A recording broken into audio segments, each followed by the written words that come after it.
Bank resolution ordinance আমাদের দেশে একটা আইন হতে 5 বছর লাগে। একটা এত বড় একটা বড় অর্ডিন্যান্স যে আমরা স্বল্পতম সময়ের মধ্যে করে ফেলছি, এটাই তো বড় অ্যাচিভমেন্ট। আপনি একটা কাজ করতে চাচ্ছেন, তার পিছনে তো আইনি ভিত্তি লাগবে।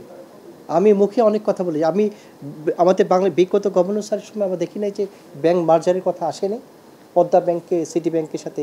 ওইটা কি সফল হয়েছিল? কারণ তার কোনো আইনগত ভিত্তি ছিল না। তো এখন বর্তমান গভর্নর স্যার কেন জোর গলায় বলতে পারছে যে অমুক অমুক ব্যাংক আমরা মার্জ করে ফেলবো? কারণ তার আইনি সাপোর্ট তার আছে। অতএব ব্যাংক রেজুলেশন অর্ডিন্যান্স করাটাই সবচেয়ে বড় সাফল্য। আর 11 মাস 12 মাস হয়ে গেছে, কিন্তু প্রথম দিন থেকেই তো আমরা শুরু করিনি, কাজটা শুরু করতে তো কয়েক মাস সময় লেগেছে। তারপর আমরা কনসালটেন্ট নিয়োগ করলাম, টাস্কফোর্স গঠন করলাম, তারপর সেটা একটা আইনি শেপ নিল। হ্যাঁ, অতএব মানে কিছু কিছু জিনিস আছে খুব দ্রুত দৃশ্যমান হবে না, কিন্তু ভিতরে ভিতরে কাজ চলছে।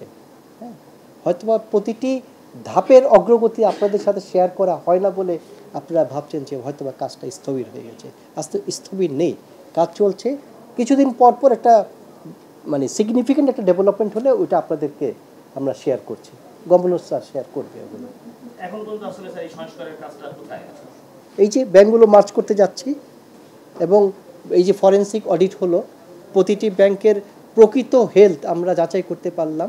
আমরা এর আগে মেয়াদোত্তীর্ণ রংকরা মিনি বাসে চড়তাম, যেটা স্টার্ট বন্ধ হয়ে যেত মাঝখানে এসে, কিন্তু এখন দেখলাম যে না, আসলে ওই গাড়িটার মেয়াদ সত্যি শেষ হয়েছে কিনা। আমরা ওইভাবে ব্যাংকগুলি দেখলাম, অনেক ব্যাংক 5% 6% ক্লাসিফাইড লোন ছিল, এখন দেখছি আসলে 5% 6% আনক্লাসিফাইড হবে। জাস্ট রিভার্স হয়ে গেছে 180 ডিগ্রি।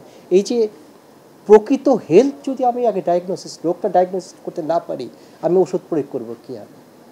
ওই কাজটা তো আমরা সম্পাদন করেছি অনেকাংশে।